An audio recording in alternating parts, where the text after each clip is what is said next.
আজ আমি আমার লক্ষ্মী ছানাদের জন্য এনেছি ছোট্ট ইঁদুর আর সিংহ রাজার কথা। এক পর্বতের গুহায় একটা সিংহ ঘুমাচ্ছিল। হঠাৎ একটা ইঁদুর সেদিক দিয়ে যাওয়ার সময় সিংহটার নাকের মধ্যে ঢুকে পড়ল, আর সঙ্গে সঙ্গে সিংহের ঘুম ভেঙে গেল।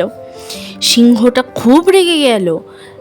সে তার থাবায় ইঁদুরকে ধরে নিয়ে বলল, তোর তো বড় সাহস দেখছি, অসময়ে এসে আমার ঘুম ভাঙিয়ে দিলি, দাঁড়া, তোকে এখনই খেয়ে ফেলবো আমি। ইঁদুর তখন অনেক কাকুতি মিনতি করে বলল, মহারাজ, আমার খুব ভুল হয়ে গিয়েছে, আমাকে ক্ষমা করে দিন, আপনি সমস্ত পশুর রাজা, আমার মতো ছোট্ট প্রাণীকে মারলে আপনার যে বদনাম হবে।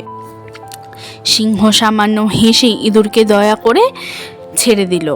এই ঘটনার কিছুদিন পর সিংহ একদিন বনে বেরিয়েছে খাবারের খোঁজে, আর তখনই সে এক শিকারির পাতা জালে বন্দি হয়ে পড়ল। অনেক চেষ্টা করেও সে সেই জাল ছাড়িয়ে বেরোতে পারল না। রাগে সিংহ বন কাঁপিয়ে গর্জন করতে লাগলো।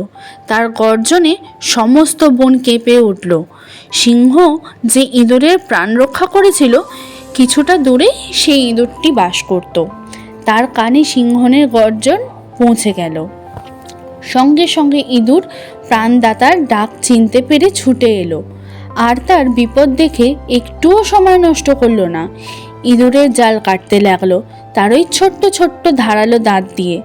অল্প সময়ের মধ্যেই তার ধারালো দাঁতে জাল কেটে সিংহকে সেই জাল থেকে মুক্ত করলো এবং প্রাণে বাঁচালো। এরপর থেকে সিংহ সেই ইঁদুরটিকে আর কোনোদিন ভয় দেখাতো না। দুজনে একসাথেই থাকতো। তাহলে এর থেকে আমরা জানতে পারছি, উপকারীর উপকার কখনো বিফলে যায় না, সবসময় একে অন্যকে উপকার করতে হয়। তোমাদের গল্পটা কেমন লাগলো জানিও, আর যদি ভালো লেগে থাকে একটা লাইক করে দিও।